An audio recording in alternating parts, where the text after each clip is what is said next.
しかったです。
Bagai aju tepang deui geuningan ieu. Dina Kemis wengi sapertos biasa Jumat Kliwon nyarengan Sohib Kosmo.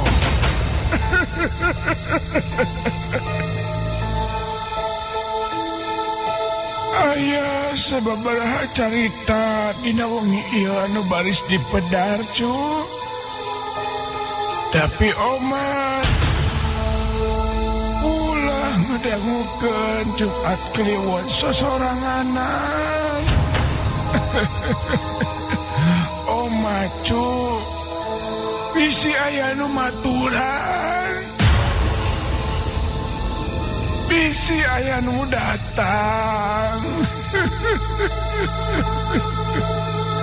Kade ulah ngedangukeun Jumat Kliwon sosoranganan. Ulah.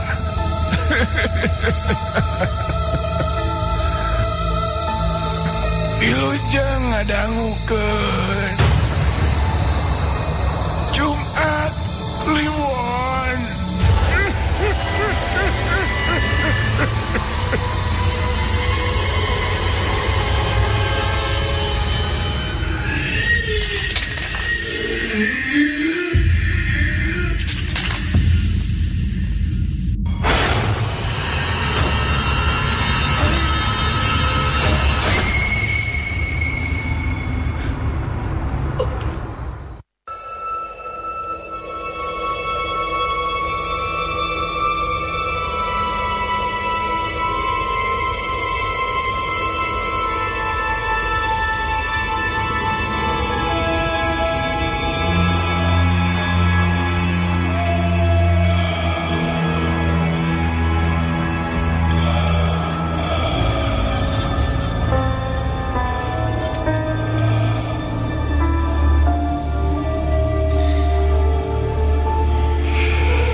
jadi ante.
Kulantaran anu imahna diranca ekek teh ngan ukuris kasorangan.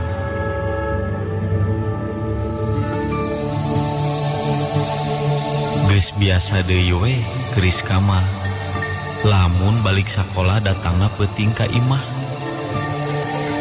Nya lumayan jauh ti Antapani ka Bojongpulus teh.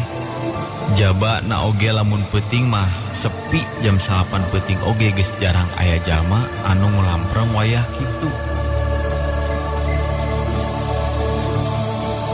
Nya lumayan jauh ti Antapani ka Bojongpulus teh. Jabana oge lamun peuting mah sepi jam 8 peuting oge geus jarang aya jalma anu nglampreng wayah kitu.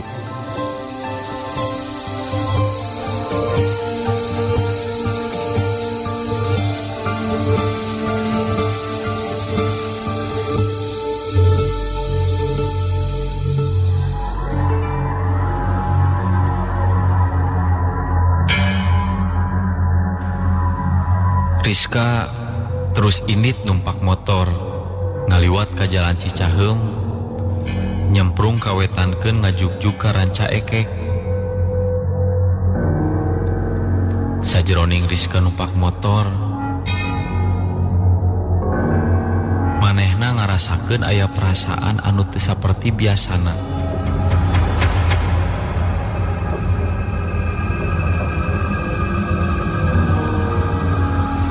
Harita mah Rizka beut ngarasakeun sesebelakan hate jeung ngarasa keung sagala. Sok padahal ke Rizka mah make motor nyerangan sanajan peuting oge geus biasa.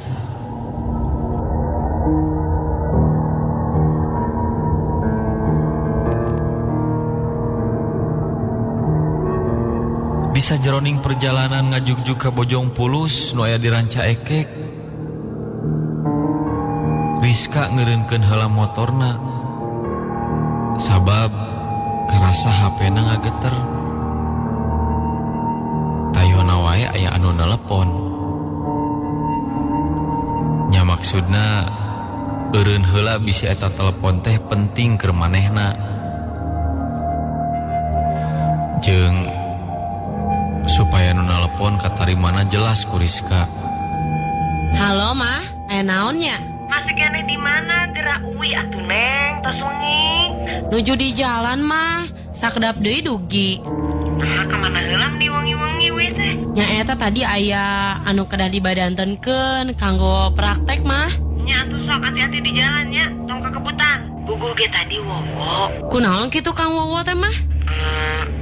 Teu ketang teu nanaon.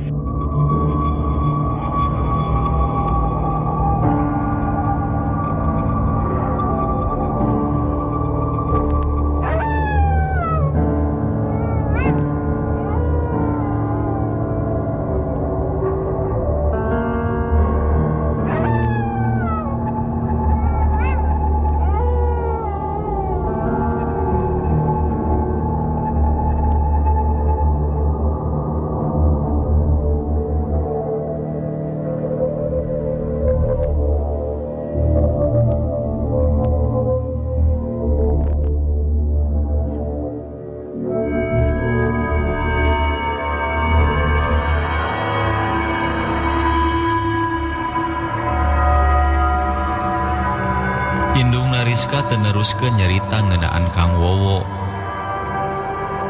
Hal seperti kitu teh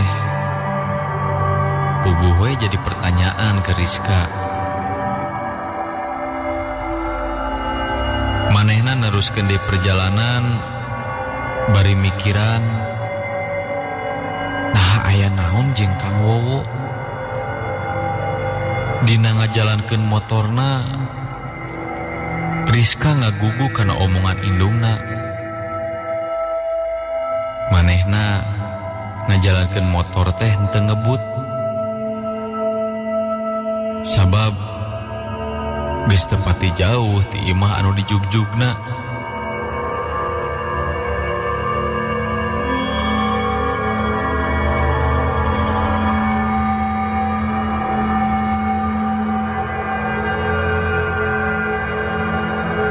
Antugna Rizka tepi oge ka Bojongpulus. Saacan tepi ka imahna, di jalan katingali siga aya saurang lalaki anu keur nongkrong.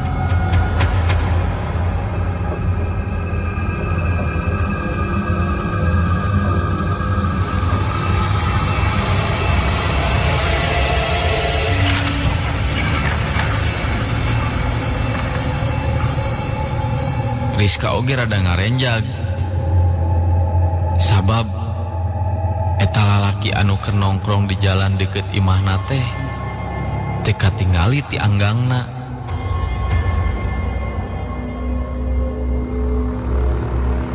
Barang geus hareupeun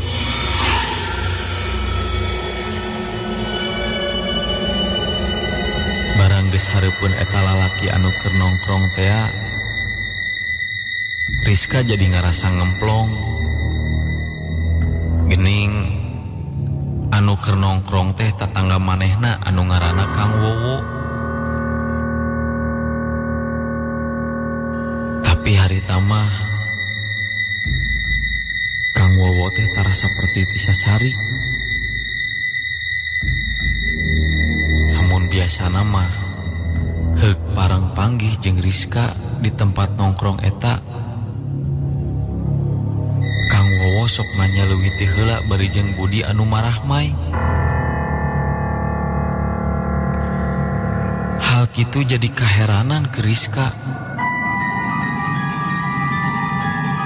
Nah kunaon Kang Wowo teh betungkul wae teu daek cengkat bari nanya ka manehna. Ningali kitu mah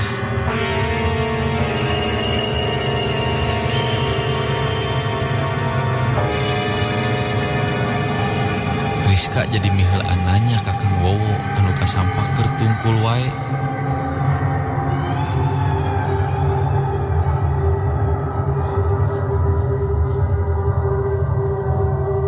Kang Wowo, naha nongkrong teh meni nyalira wae? Nuju resep nyalira Neng Rizka nembe mulih sakola. Sumuhun Kang, mangga atuh Kang dikantun heula. Mangga Neng.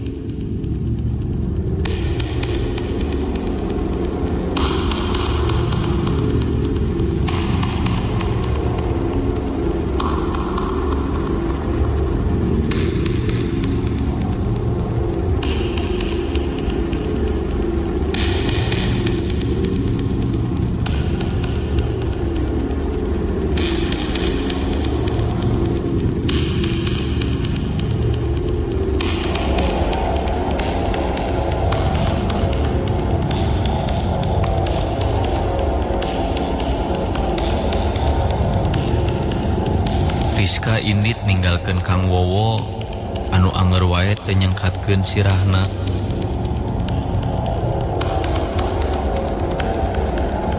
Nah kunaon ari Kang Wowo? Nah sikepna beuh teu siga ti sasari. Meureun keur aya masalah. Rizka tepati mikiran ngeunaan Kang Wowo anu sarupa kitu. Rizka tepi ka imah sarta terus ngasupkeun motorna.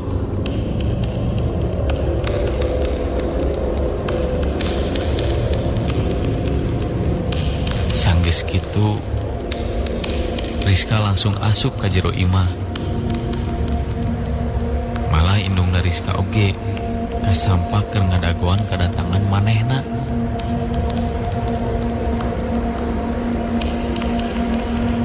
Rizka sanggeus aya di imah ngobrolkeun kejadian panggih jeung Kang Wowo anu keur nongkrong di jalan. Nyaku Rizka diceritakeun ngeunaan sikap Kang Wowo anu beda ti sasari.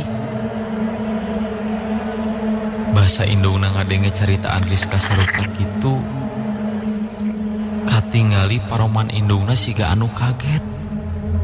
Mah, nah kunaon ari Kang Wowonya sikapna beda ti sasari. Wowo mana ari Neng? Kang Wowo eta tatangga nu aya di payun. Wowo ieu Neng. Wowo teh tos maot. Wowo teh maot tadi sore di rumah sakit. Tabrakan tadi berang Neng. Atuh ari tadi anu pependak sareng abis saha? Adenge caritaan ti indungna sarupa kitu. Awak Rizka jadi katinggali ngaleper. Ruas kaleureunnakeun.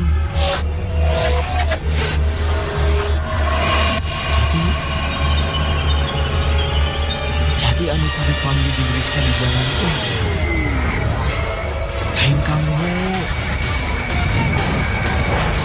Sabab geuning da Kang Wowo mah geus maot tadi sore. Rizka ketingali awakna ngadadak leuleus. Rizka langsung ngagubrageun awakna kana kursi. Indungna Rizka oge ruas ngadenge dongengna Rizka sarupa kitu teh. Komo deui ningali anakna anu sigarek satengah kapiuhan. Indungna Rizka langsung nyalukan bapana Rizka. Rizka langsung dibere cai minum. Ku bapana bari sateka pola di parancahan. Sajeroning bising hareupan ku indung bapana Rizka. Rizka ujug-ujug ceurik kadingdut bari awakna bibiri gidigan.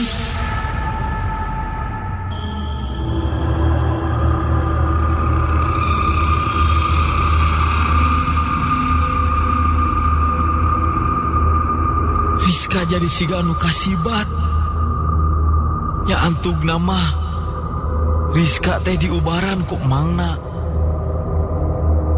Da kabeneran mangna Rizka teh salah seorang ustad. Rizka cager saenggeus diubaran ku mangna.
Kejadian ieu can lila kaalaman kukuring. Nya dina bulan-bulan ayeuna ari nu jadi pagawean kuring nyaeta kana kana seni. Kuring mimpin salah sahiji grup anu katelah Gentrasari. Ari anu jadi pokok seni nama nyaeta kasenian Sunda. Malah anu kerame tur loba nu nitah manggung teh acara adat mapag panganten. Salianti acara adat Sunda oge nu keur loba nu nanggap dina acara hajatan kawinan atawa nu nyunatan teh nyaeta acara pop Sunda dangdut. Lumayan kuring nepi ka kiwari geus loba relasi pang-pang nama tukang rias panganten.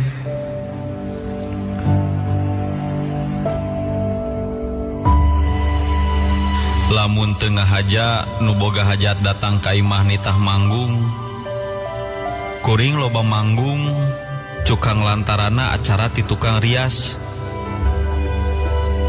Sabulan saacan manggung, kadang tukang rias atawa nu rek hajat sok mere duit keur DP. Nyirian supaya grup kuring teu kaburu ditanggap batur. Geus sababaraha minggu ieu kuring ngalaman kejadian aneh.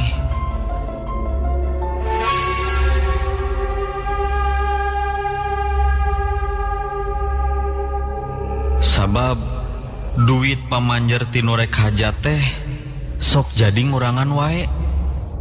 Padahal basa kuring kapasrahan duit pamanjer teh jelas da diitung heula sameme ku kuring dibawa ka imah.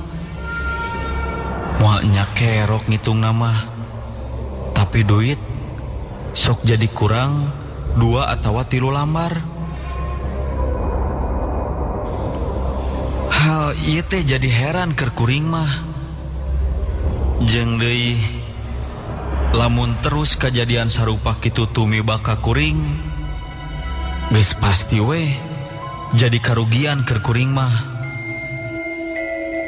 Da sidik ari kuring mayar barudak anu dibawa manggung teh henteu bisa kurang.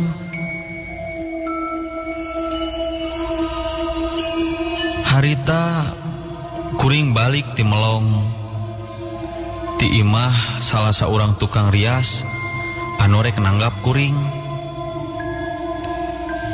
Kuring balik ti imah tukang rias teh bari mawa duit pamanjer. Sanggeus aya di imah kuring panasaran. Tuluy ngitung deui duit, bisi kejadian eta duit pamanjer teh ngurangan deui. Malahan harita mah ngitung duit teh jeung pamajikan. Pang-pang nama supaya pamajikan kuring oge nyahoeun yen duit teh sok ngurangan teu pupuguh.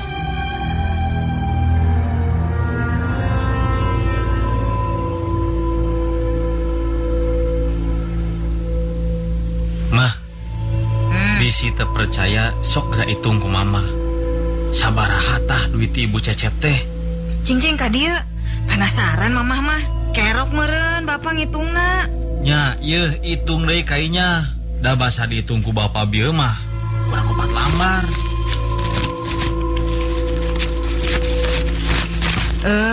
Nya geuning Pak. Nah, ieu teh kurang 4 lambarnya. Puguh oge bapa teh heran. Geus sababaraha minggu ieu teh duit asa leungit teu puguh-puguh. Da lamun ieu duit dicokot ku jelema, geus pasti moal disesakeun. Pasti we dibawa kabeh. Moal ku tuyul kitu, Pak. Sigana wae nya. Da cenah cek beja mah, tuyul mun maok duit teh tarasa kabehna dibawa.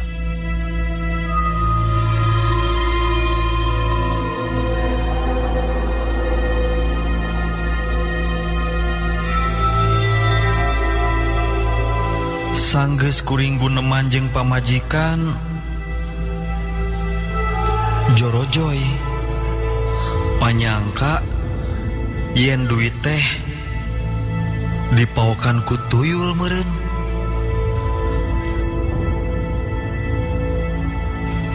mun teh amanya duit teh dipohokan tuyul. Nikah cidanya kuring nu digawe anu untungna nu boga tuyul. Ngan ukur cicing narima setoran duit bari teu make modalna naon. Jeung kacida dina zaman anu geus serba modern teh masih aya jalma anu usaha tina jalan sarupa kitu.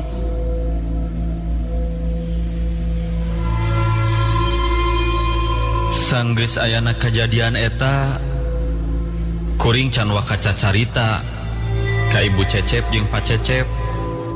Ku kuring dirusiahkeun heula. Tempo derhajat tatanggana kaparengan harita anu boga acarana teh Pak Cecep. Malah anu ngahiasan pangantena teh Ibu Cecepna. Nya kuring jeung grup harita anu ngadon manggung ngahiburna teh. Sabot keur istirahat hiburan, kuring ngobrol jeung Pak Cecep. Kuring nyaritakeun kajadian aneh anu geus mineng ka alaman. Nya ngeunaan duit anu sok laleungitan teu pupuguh.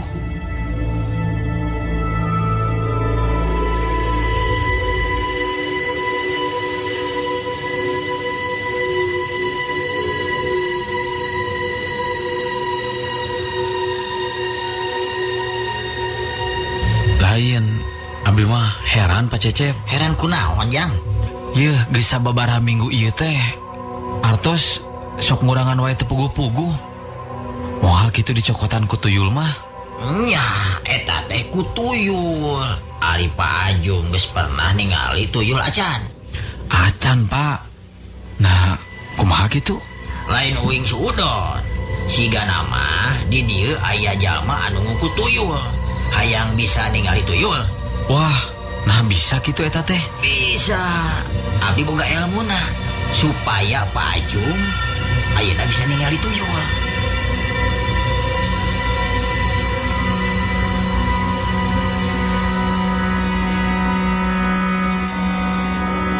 Sanggeus cacarita kitu terus Pak Cecep jajampean.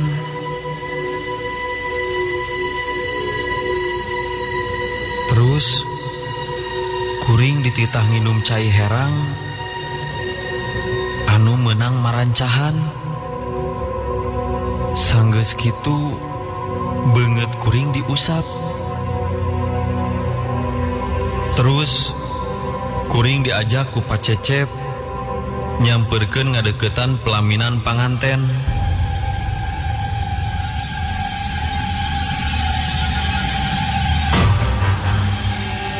Cecep nunjuk ke palebah gentong paranti nu hajat ngasupkeun amplop pamere ti ondangan.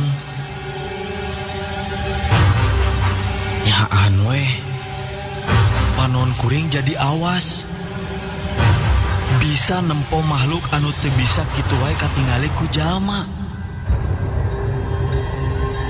Kasampak dina sisieun gentong nu hajat teh aya 3 makhluk dedegan nama sagede budak umur 3 tahunan. Eta makhluk nu katingali ku kuring teh awakna semu biru siga anu genteul, panona bolotot jeung beuteungna baru citreuk. Kuring ningali kitu teh ngarasa ruas jeung aneh. Nu katingali ku kuring harita eta makhluk teh teu daek caricing. Kadang ngadon ajeleng-ajelengan dina kursi. Sanggeus kitu terus ngadeuketan deui kana gentong wadah duit. Kitu jeung kitu we polahna anu dilakukeun ku eta makhluk teh. Pak Cecep ngaharewos nyarita ka kuring. Bari nuduhkeun nunjuk ke eta makhluk anu keur araya di palebah dinya. Wae nama tuh tingali di deket gentong wadah duit.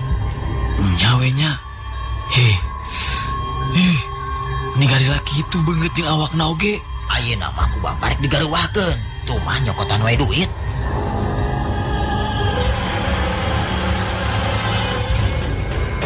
Panon naon Pak Cecep mencrong kayak eta makhluk anu keur aya dina kursi panganten. Dak dumadak eta tuyul teh siga apaleun yen kuring jeung Pak Cecep bisa nempo ka manehna. Eta makhluk jadi cing polotot melototan kuring. Kuring jadi ngarasa sieun ningali kitu mah. Pak Cecep satengah harewosan nyaritana. Kuring mah ningali kitu teh jadi bibiri gidigan. Sajaba ti karek harita ningali makhluk sarupa kitu sarta pikasieun deui. Kusabab Pak Cecep mah jalmana teh sabongbrong.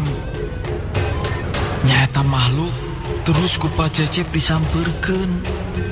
Barang ningali ka Pak Cecep anu rek nyampeurkeun ka maranehna. Ujug-ujug eta tuyul teh cing bareretek lalumpatan. Tuyul lalumpatan ninggalkeun pelaminan panganten. Sajabana ti bisa ningali eta tuyul teh. Dak dumadak deui kuring bisa ngadenge sora eta tuyul. Ari ngomong nama teu mata pikahartieun. Ngan jelas kadenge nama sora budak leutik. Manehna cing kareceus bari lalumpatan. Pak Cecep ngodean ka kuring, ngajak ngadon nuturkeun eta tuyul anu lalumpatan. Kuring surti kana pangajak Pak Cecep. Kuring jeung Pak Cecep nuturkeun ka mana lumpatna eta tuyul. Sanajan kitu, ari keur kuring mah dina nuturkeun tuyul teh aya rasa kasieun.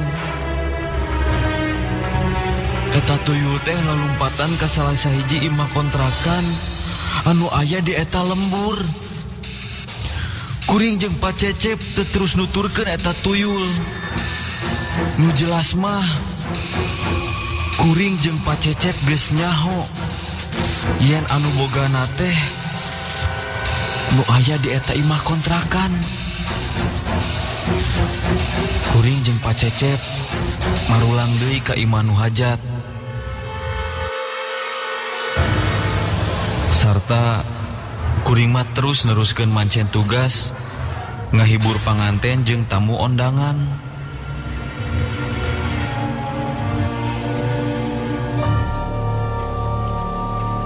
Saberesna manggung, kuring ngobrol di imah Pak Cecep. Bari sakalian nyokot bayaran manggung. Sabab nyaharita teh Pak Cecep anu boga acarana. Nya anu ngarias pangantena teh Ibu Cecep pamajikanana.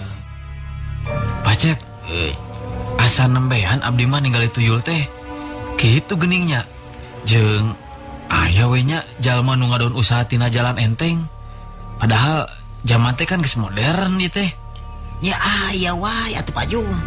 Malahan mah loba keneh jalma anu karana itu teh. Nah saha atunya anu ngukut eta tuyul teh? Cik kira-kira apa teh Pak Cecep? Nya pasina ge moal teh sadeui atuh eta nu ngukut tuyul. Salain anu nyicingan eta imah. Nya da tadi teh arasupna mah ka imah eta nya. Oh sigana mah.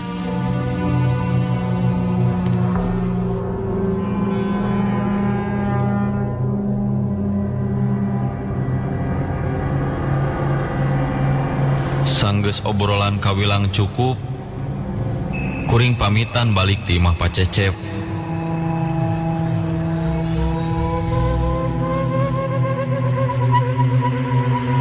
Pondok carita beres acara, kuring balik ka imah. Harita teh ninggang poe Senen malam Salasa. Kuring balik ba'da Isya ka imah. Samulangna ka imah teh taya sasaha. Da harita mah kaparengan pamajikan teh keur jarah ka Madura. Malah budak oge taya di imah deui. Da cenah ngadon sare di imah babaturanana. Bari ngareurekeun kacape, kuring diuk dina kursi. Kuring ngaluarkeun duit pamanjer manggung tadi berang.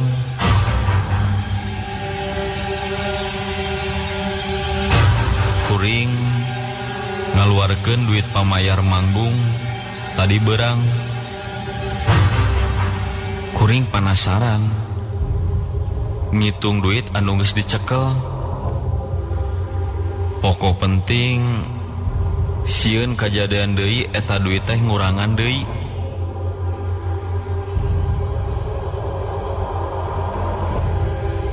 Kuring rada atoh ayeuna mah sabab duit teh teu kacoceng, gembleng pas jeung itungan.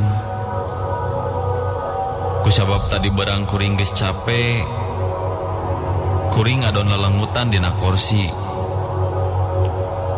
Kuring teu hayang wakasare di kamar harita mah. Basa kuring rek ngalenyap pisan sare. Kadenge aya sora budak anu aneh teu kaharti basana. Tapi jelas eta teh sora budak. Kuring ngorejat bari terus gigisi kana panon. Kuring kagerwahkeun ku datangna eta sora. Aya sora aneh tapi taya sasaha.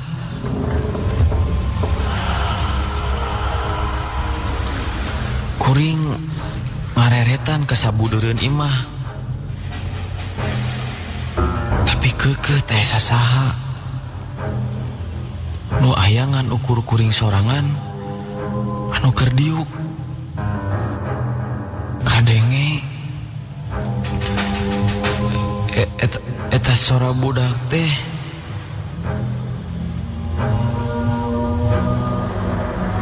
jadi robah kadengena. Ayeuna mah jadi kadenge ceurik. Ari ngadengikeun sora budak anu keur ceurik, panon kuring ngareret ningali ka saluhureun lomari pakaian anu aya di hareupeun pangliukan kuring. Panon kuring jadi manco kepala bah luhureun lomari.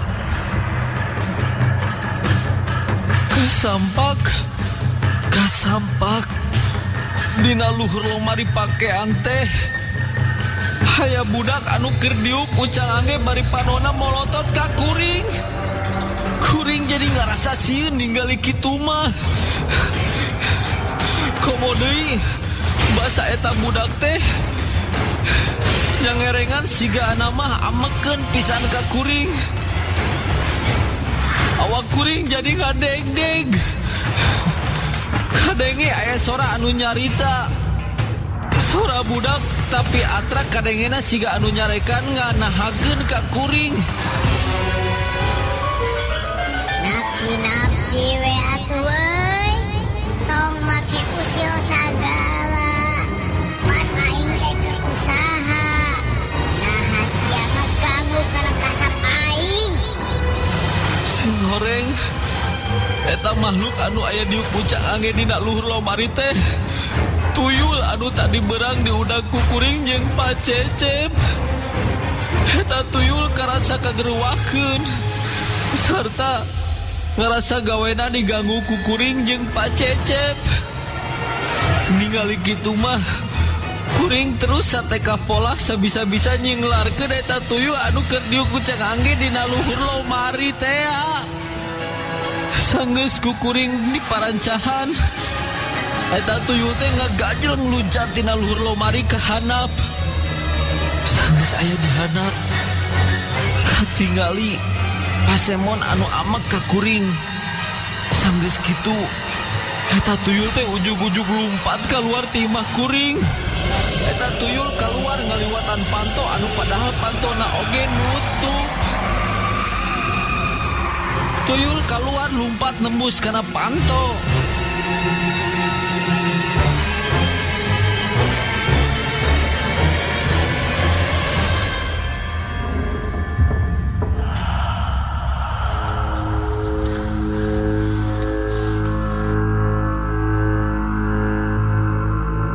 Sanggeus aya kajadian kitu, kukuring kakarek bisa sare. Kuring ngadon sare ngagoledag dina kursi.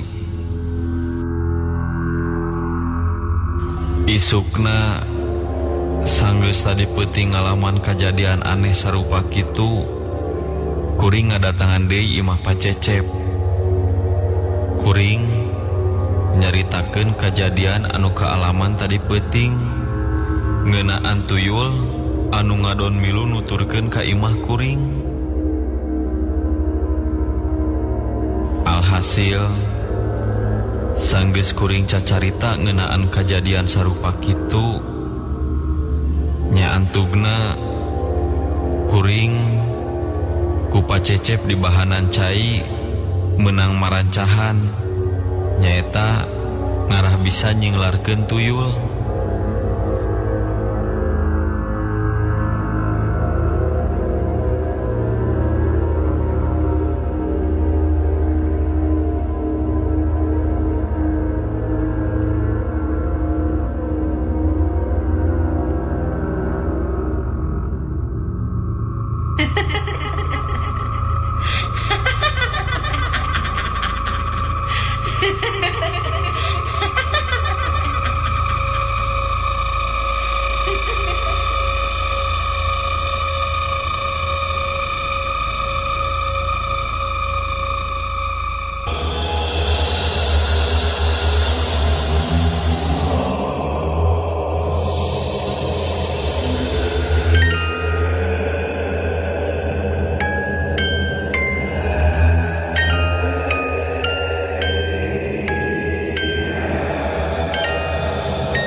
Peuting harita di pos satpam tempat kuring tugas. Kuring boga pagawean jadi keamanan di salah sahiji perumahan.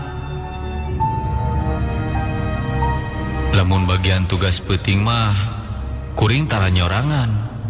Kadang sok jeung salah saurang batur kuring anu sarua jadi keamanan di eta perumahan. Parang harita anu maturan teh si Iwan.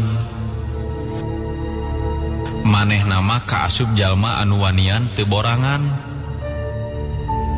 Kadang kuring mah lamun kaparengan tugas peuting bari eueuh nu maturan teh sok ngarasa rada keueung. Nya nu jadi lantaran sok aya-aya wae kajadian anu teu asup akal di eta pos tempat kuring jaga.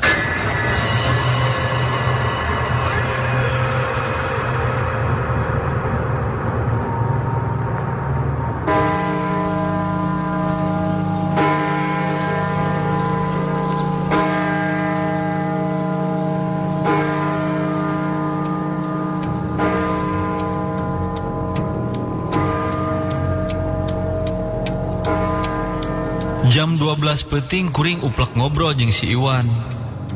Saacan kuring ngontrol nguriling ke perumahan.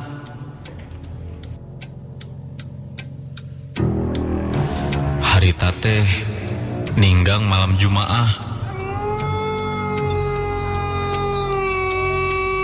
Basa kuring keur ngobrol jeung si Iwan.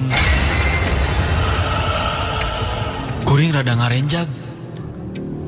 Sabab teu pupuguh kalengcet anu aya dina luhur meja di pos teh. Ujug-ujug murag. Wan, kunaon eta kalengcet teh bet murag teu pupuguh? Ku beurit meureun. Da eta geuning beurit naon ge ayeuna mah? Ku kabarada kitu. Mun ku beurit mah atuh kudu kapireungeun jeung aya sora beurit anu lumpat. Nya, ari geus kunaon atuh? Lamun lain murag kadupak beurit mah. Moal kitu murag ku Ju.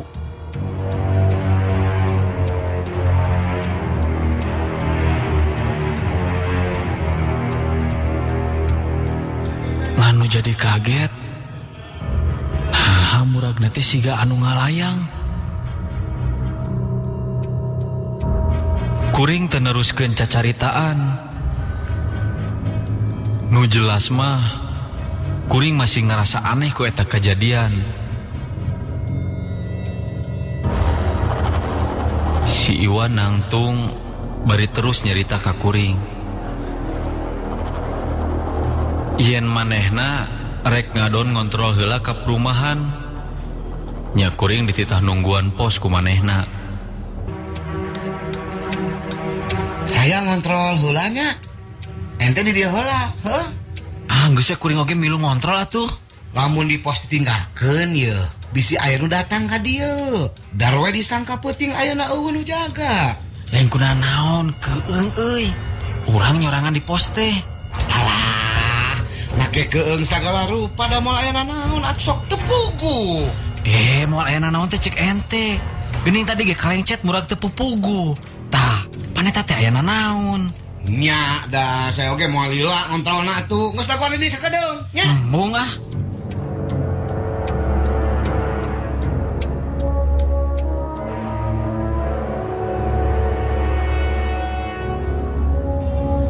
Tapi sanggeus aya kejadian kalengcet anu murag teu puguh-puguh.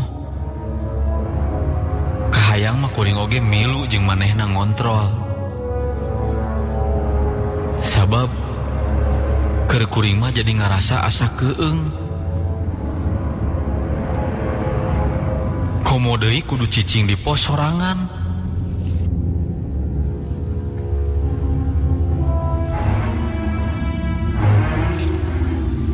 Sainditna si Iwan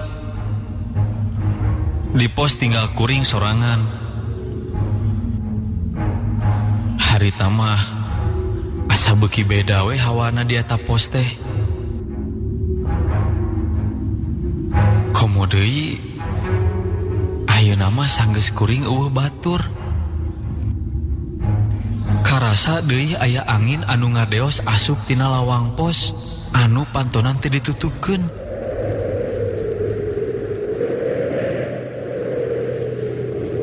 Kuring langsung we nutupkeun panto pos sabab karasa hawa teh rada tiris.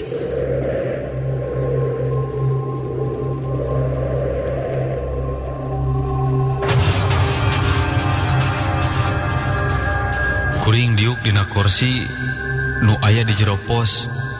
Bari dua suku ditumpangkeun kana meja.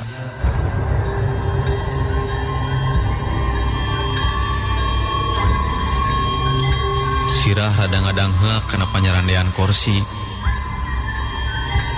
Panon kuring rada pepeureman.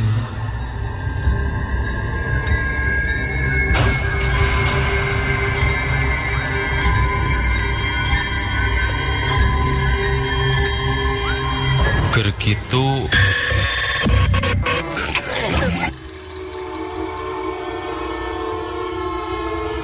kuring langsung nyengkatkeun sirah anu keur nyarande. Anu jadi lantaran panto pos ujug-ujug muka.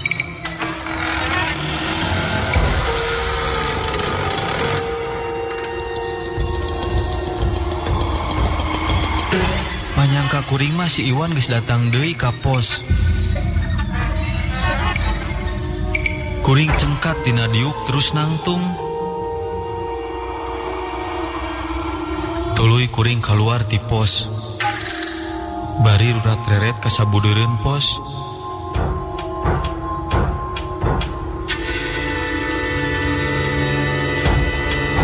Anu nyata nama gening teh sasaha. Malahan anu disangka si Iwan teh geningan bet lain.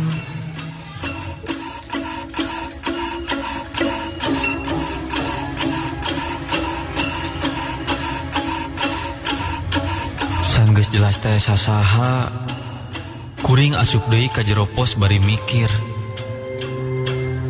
Nah saha atuh nu muka panto bieu?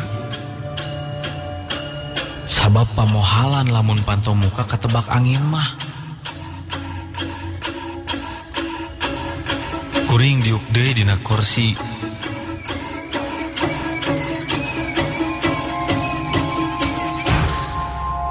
Karek ogegek kuring diuk. Kadenge aya sora anu uluk salam ti luareun pos.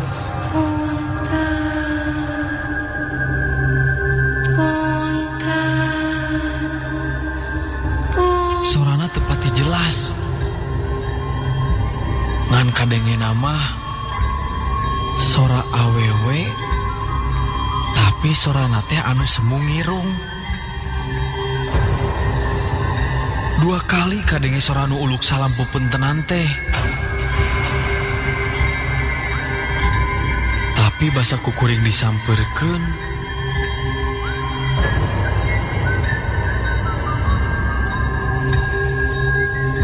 Nah gening beteh sasaha. Nah saha atuh? Sora saha eta anu tadi kadenge pupuntenan teh? Da jelas kadenge kukuring. Kuring jadi ngabiri-gidig sarta leungeun nyabak kana punuk. Anu karasana bulu punuk teh asa carengkat. Jantung kuring jadi beuki ratu. Sabab geus dua kali aya kejadian aneh anu teu mata kaharti ku akal. Jeung si Iwan teh bet asa lila deui ngontrolna. Manehna can rek jol deui ka pos. Harita kuring maksud teh rek asup deui ka jero pos.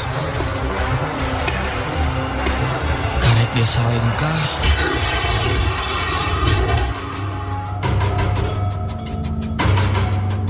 Karasa tak-tak asa aya nu Noel. Tapi anu Noel teh taya jalmana. Kuring buru-buru langsung buru asup deui ka jero pos.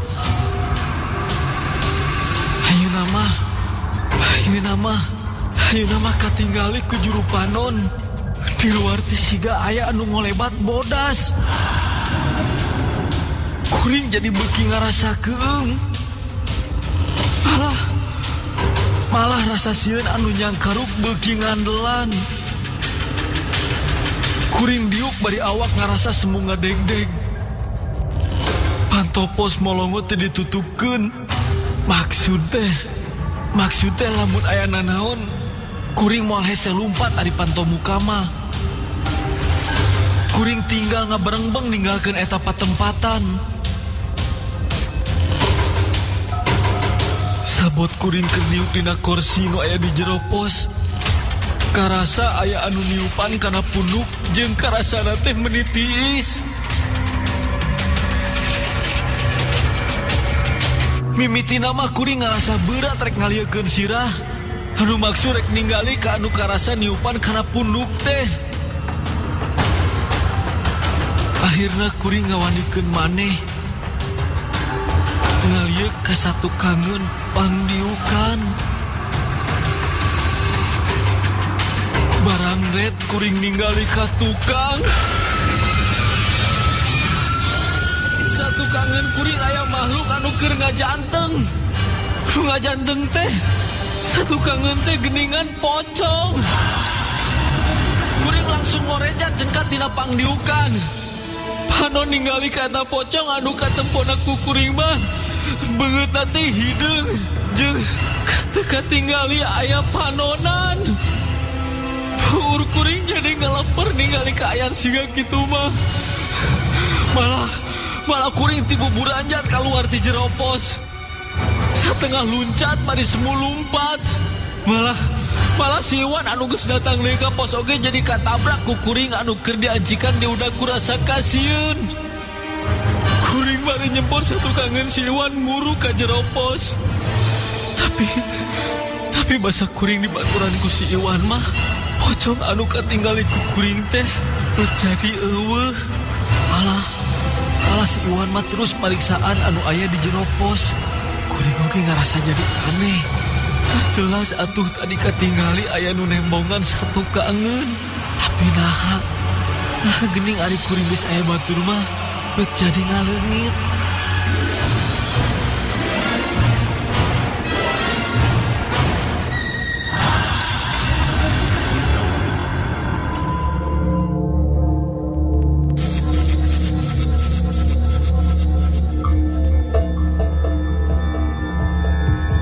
Si Iwan semu teu percaya karena kejadian anu cikeneh kaalaman ku kuring.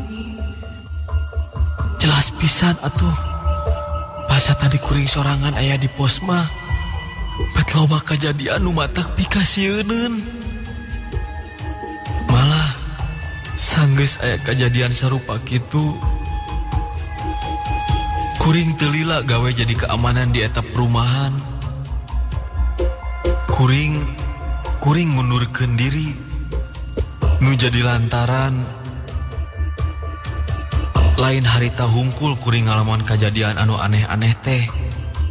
Malah kuring mindeng aya nu ngaganggu ku makhluk-makhluk anu sarupa kitu.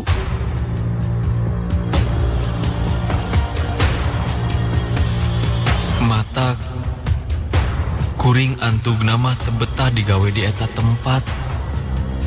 Ya akhirna kuring maksakeun diri ngajukeun surat pengunduran diri.